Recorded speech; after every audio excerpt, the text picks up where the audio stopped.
안녕하세요. 그 희귀의약품 지원 제도를 이제 미국, 일본, 유럽을 이제 보고 있는데요.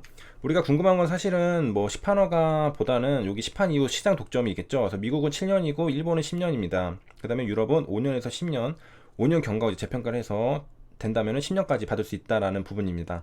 사실은 우리가 뭐 궁금한 거는 뭐 신속 심사 제도, 뭐 9월 이내 심사 종료 이런 것들은 이제 거의 다 이제 끝나가니까, 그다음에 연구 개발 이 부분 임상 시험 비용도 다 사실 끝나가니까 이 독점 얼마나 시장에서 뽕을 뽑을 수 있느냐 그게 중요할 것입니다. 그래서 독점 내용을 보면은 동일 유사의약품 허가 금지가 되어 있고요.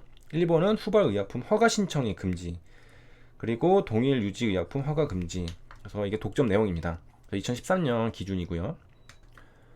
그 다음에 이제 보면은 희귀의약품 치료 대상인 이제 희귀 질환 있죠. 이게 유전 질환이 아까 80% 차지한다고 했고요.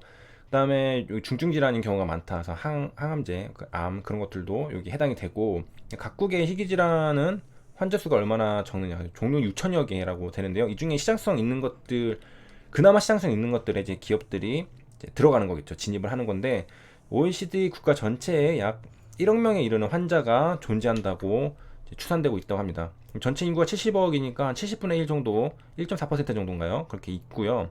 그래서 희귀약품 대체 치료제가 없고 소수의 위중 환자 대상을 하기 때문에 이제 고가입니다. 이게 약이 없으니까 부르는 게 값이 되겠죠. 아무도 개발하는 사람이 없으니까. 그래서 개발 신약의 이제 성공을 보장하진 않는다. 유리한 건 맞지만 이게 뭐 성공을 보장하지 않는다라는 것이고, 적은 수의 환자, 그래서 환자 모집이 어렵다라는 점이고요. 한국은 2만 명, 미국은 20만 명 미만일 때 희귀 질환으로 기준을 정하고 있고요.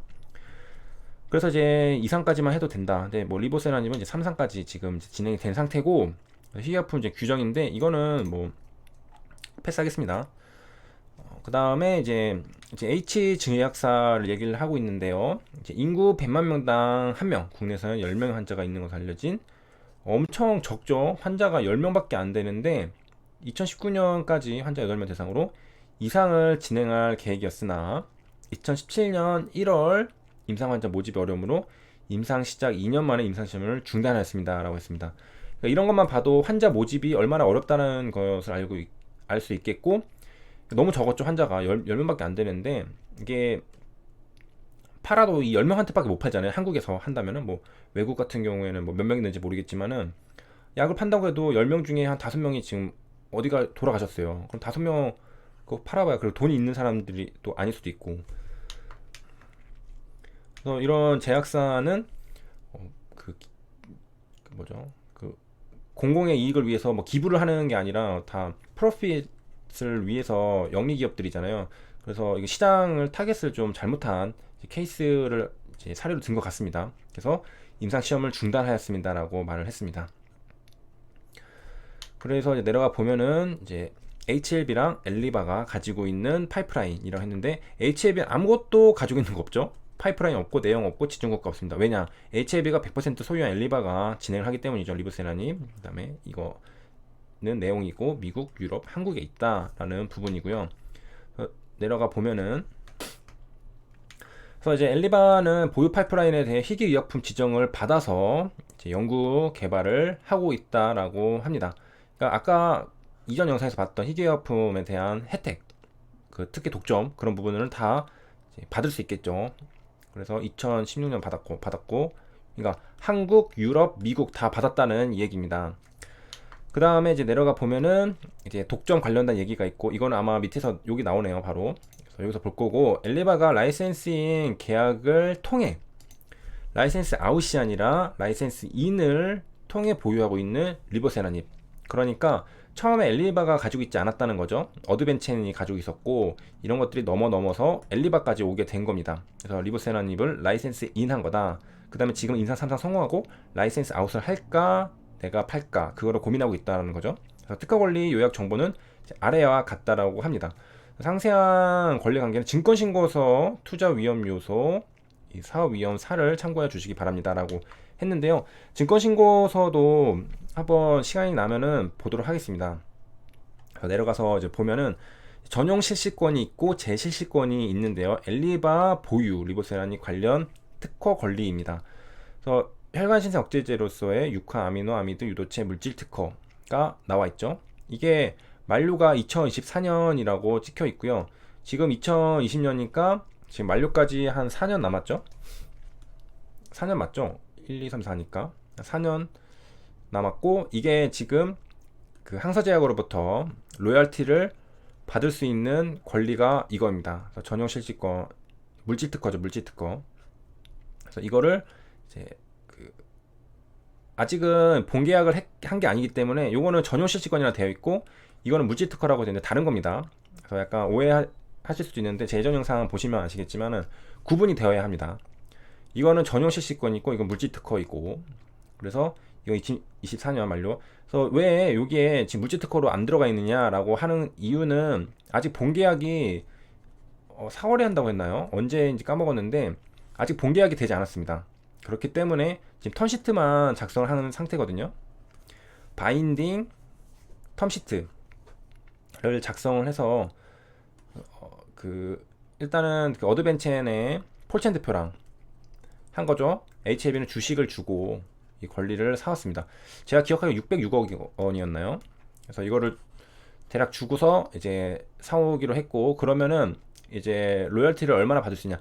일단 HLB가 뭐 에로를 하든 직접 판매를 하든 그 로열티도 사실은 이 어드벤처 펄첸 이쪽으로 가야 되는데, 그거를 이제 자기 스스로 자기가 받아가지고 이제 없어지는, 상쇄되는, 오프셋 되는 그런 느낌이 있고, 항서제약은 어차피 이쪽으로 줘야 되는 거를 지금 HLB로 줘야 되고 그런 상태가 되겠고요. 그래서 2024년에 만료가 되는데, 이거 연장 한 번 더 할 수 있는 걸로 제가 알고 있습니다. 그래서 플러스 5년인가 할 수 있는 걸로 알고 있어요.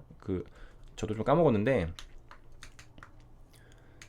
되어 있고, 이거 추천은 요거는 이제 당사 제공이죠. 왜냐면은 이 권리 관련한 거를 다른 데서 조사를 하거나 뭐 이런 자료를 가지고 있는 거는 말이 안 되잖아요. 여태 이 시장 상황에 대해서 뭐 희귀질환, 의약품 지정 그런 거는 다른 데서 출처를 가져왔지만, 이거는 당사만이 가지고 있는 자료입니다.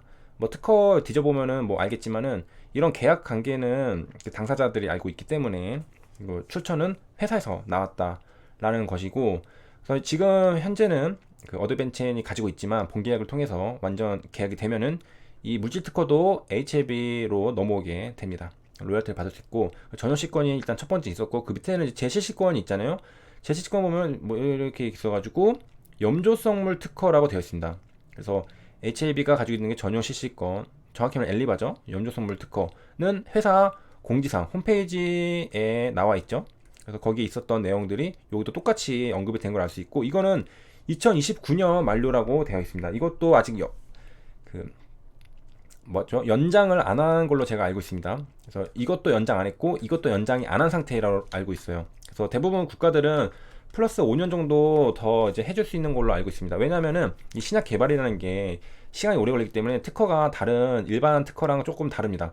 다른 일반 특허랑 똑같이 취급을 해주면은, 아니 신약 개발하는데 임상하는데 막 1, 2년 걸리고 막 길게는 몇 년 걸리는데, 그거 다 하고 나면 특허 만료돼가지고 독점권 없어지고 그런 사업 수익권 없어지고 아무도 지금 진입을 안 할 거 아니에요. 그렇기 때문에 대부분 국가들, 거의 모든 국가들이 연장을 해줍니다. 다른 특허랑 다르다는 거죠. 그 본질적인 근본적인 그 특성이 다르다는 겁니다. 왜냐? 다른 거는 이제 특허를 내면 바로 사용할 수 있지만, 이거는 임상을 해야 되거든요.